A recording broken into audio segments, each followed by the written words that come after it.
नमस्कार।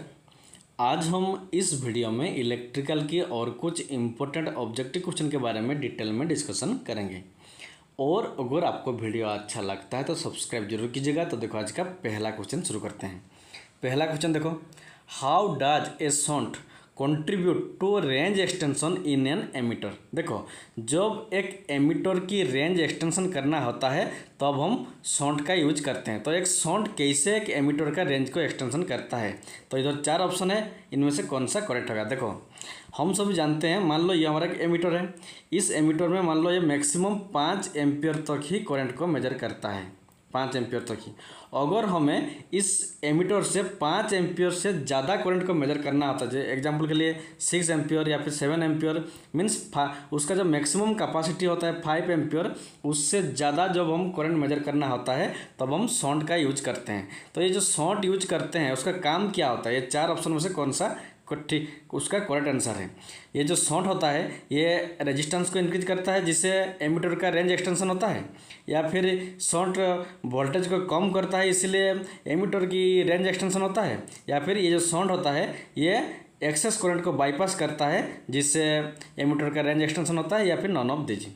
तो इसका आंसर होगा जो एमीटर में जो सॉन्ट का यूज करते हैं उसका काम क्या होता है ना, एक्सेस करंट को बाईपास करता है। तो ऑप्शन नंबर 3 होगा इसका करेक्ट आंसर, जिससे क्या होता है ना, जो एमीटर होता है उसका रेंज एक्सटेंशन होता है। अगर वो एमीटर मैक्सिमम 5 एम्पियर तक ही करंट मेजर करता था, सॉन्ट को यूज करने के बाद क्या होगा ना, वो 5 एम्पियर से ज़्यादा 6 एम्पियर 7 एम्पियर मीन्स 5 एम्पियर से ज़्यादा करंट को मेजर कर सकता है।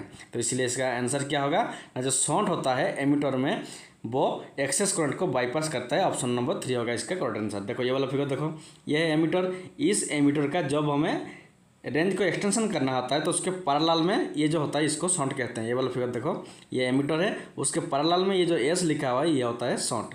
ये हमारा लो रेजिस्टेंस होता है, इसका जो वैल्यू होता है लो रेजिस्टेंस वैल्यू होता है।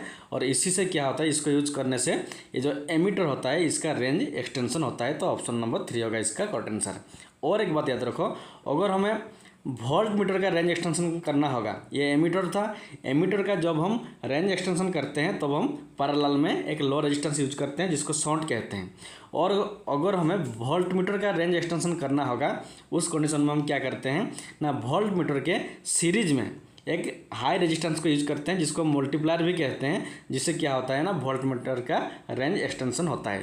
तो इस क्वेश्चन का आंसर क्या होगा ना, जो एमीटर का रेंज एक्सटेंशन करना होगा तो ऑप्शन नंबर 3 होगा इसका करेक्ट आंसर। जो सॉन्ट होता है वो एक्सेस करंट को बाईपास करता है। देन देखो next question, which instrument suitable for DC. देखो इधर एक है मूविंग आयरन टाइप, दूसरा है इलेक्ट्रोडायनामोमीटर टाइप, तीसरा है दोनों बोथ मीन्स दोनों मूविंग आयरन टाइप भी और इलेक्ट्रोडायनामिक टाइप भी, डायनामोमीटर टाइप भी, या फिर permanent magnet moving coil type का। तो इसका आंसर होगा जो हमारा permanent magnet moving coil type होता है इंस्ट्रूमेंट, ये सिर्फ डीसी डायरेक्ट करंट से ही चलता है। तो ऑप्शन नंबर 4 होगा इसका करेक्ट आंसर। ये वाला टेबल देखो, जो हमारा मूविंग आयरन टाइप होता है वो एसी में भी, एसी को भी मेजर करता है और डीसी को भी मेजर करता है, लेकिन जो पीएमसीसी ये जो परमानेंट मैग्नेट मूविंग कॉइल ये सिर्फ डीसी को ही मेजर करता है। और जो गैल्वेनोमीटर वो डिटेक्ट करता है करंट को, स्मॉल करंट को। और जो हमारा हॉट वायर टाइप एमीटर होता है वो सिर्फ एसी करंट को मेजर करता है, ये भी आपको याद रखना होगा। तो इस क्वेश्चन का आंसर क्या होगा, जो परमानेंट मैग्नेट मूविंग कॉइल होता है ये सिर्फ डायरेक्ट करंट डीसी में ही चलता है। तो ऑप्शन नंबर 4 होगा इसका करेक्ट आंसर। देन देखो next question, which method commonly used for power factor improvement in alternator. देखो इधर ऑप्शन में 4 ऑप्शन है, इनमें से कौन सा मेथड में हम एक अल्टरनेटर की पावर फैक्टर को इम्प्रूव कर सकते हैं। कांस्टेंट एक्साइटेशन वोल्टेज के सप्लाई करके हम जो अल्टरनेटर होता है उसका पावर फैक्टर इम्प्रूव करेंगे, या फिर लोड को कम, मोटर का जो लोड होता है उसको कम करके, या फिर एक्साइटेशन वोल्टेज को कम करके, या फिर कैपेसिटर को मोटर की पैरेलल में कनेक्ट करके हम जो अल्टरनेटर होता है उसका पावर फैक्टर को इम्प्रूव करते हैं। तो इसका आंसर होगा जब हमें किसी अल्टरनेटर की पावर फैक्टर को इम्प्रूव करना होता है तो हम क्या करते हैं ना, कैपेसिटर को पैरेलल में मोटर के साथ पैरेलल में कनेक्शन करते हैं, जिससे क्या होता है ना, अल्टरनेटर की पावर फैक्टर इंप्रूव होता है। तो ऑप्शन नंबर 4 होगा इसका करेक्ट आंसर। देखो जब भी हमें पावर फैक्टर इंप्रूव करना होता है तो उसमें हम क्या करते हैं ना, कैपेसिटर का यूज करते हैं। मैक्सिमम प्लेस में यूज करते हैं। तो कैपेसिटर से क्या होता है, देखो मान लो ये वोल्टेज है, ये करंट है, दोनों के बीच में एंगल होता है। ये जो एंगल होता है हम सब जानते हैं, जो पावर फैक्टर होता है उसका फॉर्मूला क्या होता है, cos थीटा होता है। पावर फैक्टर का फॉर्मूला cos थीटा होता है। और ये जो थीटा है ये वोल्टेज और करंट के बीच में जो एंगल होता है ये वो थीटा जो उसी एंगल होता है। हम सब जानते हैं जो cos थीटा होता है, अगर एंगल वोल्टेज और करंट के बीच में अगर एंगल ज़्यादा रहेगा तो cos थीटा में क्या होता है, वैल्यू कम होता है। ये आपको याद रखना होगा। अगर एंगल ज़्यादा रहेगा, ये थीटा का एंगल ज़्यादा रहेगा तो cos थीटा का वैल्यू कम होता है। और अगर ये थीटा जो एंगल होता है ये अगर कम रहेगा तब cos थीटा का वैल्यू ज़्यादा होता है। तो इसलिए क्या होगा, जब हम पावर फैक्टर मीन्स जब कैपेसिटर यूज करते हैं तो ये वोल्टेज और ये करंट जो के बीच में जो एंगल होता है वो कम होता है। मान लो ऐसे होगा, देखो मान लो ये हमारा 60 डिग्री है, ये वोल्टेज है, ये करंट है, दोनों के बीच में 60 डिग्री है। जब हम कैपेसिटर का यूज करेंगे तो ये जो एंगल होता है ये 60 डिग्री से कम हो जाएगा। 60 डिग्री से कम, मान लो ये 60 डिग्री से कम होकर 30 डिग्री हो गया तो ये एंगल बन गया। तो cos 60 था, पहले cos 60 डिग्री पावर फैक्टर था, अब cos 30 डिग्री हो जाएगा। मीन्स क्या होता है ना, cos 60 डिग्री का वैल्यू जितना है उससे cos 30 डिग्री का वैल्यू ज़्यादा होता है, जिससे पावर फैक्टर इंप्रूव होता है। इसीलिए हम जब पावर फैक्टर को इंप्रूव करते हैं तो अब कैपेसिटर का यूज करते हैं। तो ऑप्शन नंबर 4 होगा इसका करेक्ट आंसर। देन देखो next question, what is the primary application of silicon control rectifier SCR।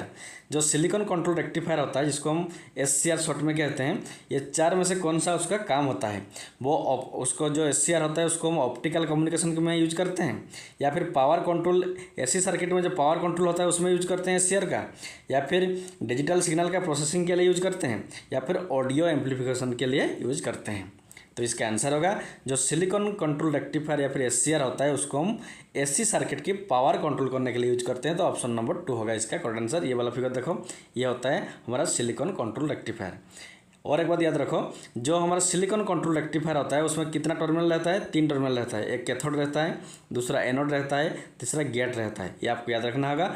और ये जो हमारा सिलिकॉन कंट्रोल रेक्टिफायर होता है ये हमारा 2 ट्रांजिस्टर को मिलकर बनता है। देखो ये एक ट्रांजिस्टर है, ठीक से देखो, ये एक ट्रांजिस्टर है, ये और एक ट्रांजिस्टर है, ये दोनों ट्रांजिस्टर को मिलकर हमारा एक सिलिकॉन कंट्रोल रेक्टिफायर या फिर SCR बनता है। ये वाला फिगर देखो, ये उसका सिंबलिक फिगर है। ये एक ट्रांजिस्टर है, ठीक से देखो, ये जो ट्रांजिस्टर है ये वही ट्रांजिस्टर है, और ये जो ट्रांजिस्टर है ये वही ट्रांजिस्टर है। तो ये दोनों ट्रांजिस्टर मिलकर हमारा ये सिलिकॉन कंट्रोल रेक्टिफायर बनता है। और जो हमारा ये ट्रांजिस्टर होता है, ये जो ट्रांजिस्टर होता है ये 2 डायोड को मिलकर बनता है। ये भी आपको याद रखना होगा, ट्रांजिस्टर 2 डायोड को मिलकर बनता है। तो इसका आंसर क्या होगा ना, जो सिलिकॉन कंट्रोल रेक्टिफायर होता है वो उसका काम क्या होता है ना, AC सर्किट का जो पावर कंट्रोल होता है उसके लिए यूज किया जाता है। तो ऑप्शन नंबर 2 होगा इसका करेक्ट आंसर। देन देखो next question, which material commonly used as a insulator in overhead power line. जो ओवरहेड पावर लाइन होता है उसमें ये 4 में से किसको एज ए इंसुलेटर यूज करते हैं, कॉपर को, स्टील को, ग्लास को, या फिर एल्युमिनियम को। देखो यहाँ पर देखो, जो कॉपर है ये तो इंसुलेटर नहीं है, कंडक्टर है, तो ये आंसर नहीं होगा। स्टील देखो, स्टील भी तो स्टील के थ्रू करंट फ्लो होता है, तो ये भी इंसुलेटर नहीं होगा, ये कंडक्टर होगा, तो ये भी आंसर नहीं होगा।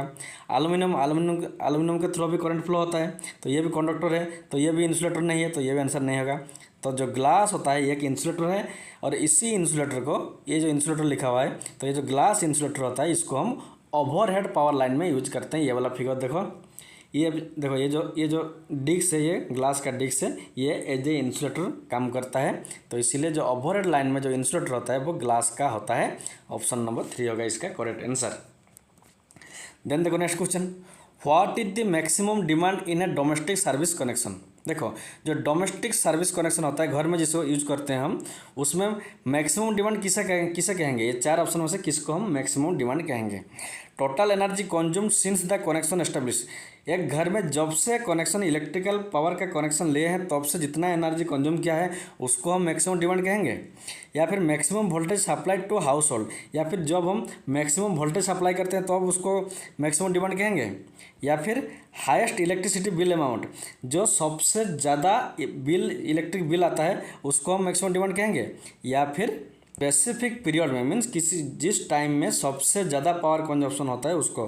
तो इसका आंसर होगा ऑप्शन नंबर 4, जिस पीरियड में सबसे ज़्यादा जिस स्पेसिफिक पीरियड में सबसे ज़्यादा पावर कंजप्शन होता है उसको हम क्या कहते हैं ना, मैक्सिमम डिमांड कहते हैं। तो ऑप्शन नंबर 4 होगा इसका करेक्ट आंसर। देन देखो next question, dash system universally adopted for generation, transmission and distribution of electric power. देखो इलेक्ट्रिक पावर की जनरेशन, ट्रांसमिशन और डिस्ट्रीब्यूशन के लिए हम यूनिवर्सली 3 फेज सिस्टम को अडॉप्ट करते हैं, या फिर 2 फेज सिस्टम में करते हैं, या फिर सिंगल फेज में, या फिर सिंगल फेज 2 फेज दोनों में करते हैं। तो इसका आंसर होगा इलेक्ट्रिक पावर की जनरेशन, ट्रांसमिशन और डिस्ट्रीब्यूशन के लिए हम मेनली 3 फेज सिस्टम को ही अडॉप्ट करते हैं। तो ऑप्शन नंबर 3 होगा इसका करेक्ट। देखो next question, what's effect on frequency if speed of A alternator increase. देखो जब एक ऑल्टरनेटर की स्पीड इंक्रीज होता है तब उसका फ्रीक्वेंसी में क्या इफेक्ट होगा। स्पीड इंक्रीज होने से फ्रीक्वेंसी भी इंक्रीज होगा, या फिर स्पीड इंक्रीज होने से फ्रीक्वेंसी डिक्रीज होगा, या फिर स्पीड इंक्रीज होने से फ्रीक्वेंसी कांस्टेंट रहेगा, या फिर नॉन ऑफ दिस। तो इसका आंसर होगा जब किसी ऑल्टरनेटर की स्पीड इंक्रीज होता है तब उसका फ्रीक्वेंसी भी इंक्रीज होता है। तो ऑप्शन नंबर 1 होगा इसका करेक्ट आंसर। क्योंकि देखो ये वाला फॉर्मूला होता है, ये जो एन होता है ये स्पीड के लिए होता है, और जो एफ होता है ये फ्रीक्वेंसी के लिए होता है, और जो पी होता है ये नंबर ऑफ पोल के लिए होता है। तो इस इक्वेशन में देखो ये है स्पीड और ये है फ्रीक्वेंसी, मीन्स स्पीड और फ्रीक्वेंसी दोनों आपस में डायरेक्टली प्रोपोर्शनल है। अगर स्पीड बढ़ेगा तो फ्रीक्वेंसी भी बढ़ेगा, और अगर स्पीड कमेगा तो फ्रीक्वेंसी भी कमेगा। तो क्वेश्चन में क्या है, ऑल्टरनेटर की स्पीड इंक्रीज हो रहा है, मीन्स फ्रीक्वेंसी भी इंक्रीज होगा। तो ऑप्शन नंबर 1 होगा इसका करेक्ट आंसर। देन देखो next question, what is the purpose of inverter in solar power plant. देखो जो सोलर पावर प्लांट होता है उसमें इन्वर्टर का काम क्या होता है, ये सनलाइट को कंट्रोल करता है, या फिर सोलर का जो एफिशिएंसी होता है, सोलर पैनल का जो एफिशिएंसी होता है उसको इंक्रीज करता है, या फिर सोलर एनर्जी को स्टोर करके रखता है, या फिर ये डीसी को एसी में कन्वर्ट करता है। Very very important question. Solar power plant में जो इन्वर्टर को हम यूज करते हैं इसका मेन काम होता है ये डीसी को एसी में कन्वर्ट करता है। तो ऑप्शन नंबर 4 होगा इसका करेक्ट आंसर। तो देखो कैसे होता है, ये वाला फिगर देखो, ये हमारा एक सोलर पावर प्लांट मान लो। तो इसमें क्या है, देखो ये जो सोलर है, सन से ये हमारा जो सोलर पैनल है ये सूरज का जो किरण होता है उसको वो क्या करता है ना, रिसीव करता है। उसके बाद यहाँ से डीसी पावर क्रिएट होता है, जो डीसी पावर आता है वो बैटरी में स्टोर होता है। उसके बाद इन्वर्टर के पास आता है। हमारे घर में जो हम जितना सारा अप्लायंस यूज करते हैं, जैसे फैन, फ्रिज जो भी यूज करते हैं वो डीसी का नहीं होता है, एसी का होता है। तो घर के लिए हमें क्या चाहिए, एसी चाहिए। लेकिन बैटरी में जो हमारा सोलर पावर प्लांट होता है उसमें हमें क्या मिलता है, डीसी मिलता है। तो ये जो इन्वर्टर बीच में है, इस डीसी को, जो बैटरी से जो डीसी निकल रहा है उसको एसी में कन्वर्ट करता है। उसके बाद एसी में कन्वर्ट करने के बाद वो घर को भेजता है, जिसमें हम टीवी चलाते हैं एसी में, या फिर फैन चलाते हैं, या फिर फ्रिज, रेफ्रिजरेटर चलाते हैं, जो भी चलाते हैं वो एसी में चलाते हैं। उसका काम कौन करता है ना, इन्वर्टर करता है। तो ऑप्शन नंबर 4 होगा इसका करेक्ट आंसर। देन देखो next question, in moving iron instrument why iron vane move in response to current flow. देखो क्वेश्चन में देखो जो हमारा MI type moving iron type instrument होता है उसमें जो मूविंग आयरन का जो मूविंग वैन होता है वो मूव करता है, ये चार ऑप्शन में से किसके रेस्पॉन्स में जो हमारा वैन होता है, आयरन वैन होता है वो मूव करता है करंट फ्लो होने से, इलेक्ट्रिक फील्ड से, या फिर मैग्नेटिक फील्ड, या फिर पीजो इलेक्ट्रिक इफेक्ट से, या फिर नॉन ऑफ दिस। तो ये वेरी वेरी इंपॉर्टेंट है। देखो जो हमारा मैग्नेटिक फील्ड होता है इसी इफेक्ट से, इसी के रेस्पॉन्स से करंट फ्लो होकर क्या होता है ना, जो आयरन वैन होता है मूविंग आयरन इंस्ट्रूमेंट में वो हमारा मूव करता है। तो ऑप्शन नंबर 2 होगा इसका करेक्ट आंसर। तो आज के लिए इतना ही, थैंक्स फॉर वॉचिंग। और अगर आपको वीडियो अच्छा लगता है तो सब्सक्राइब जरूर कीजिएगा।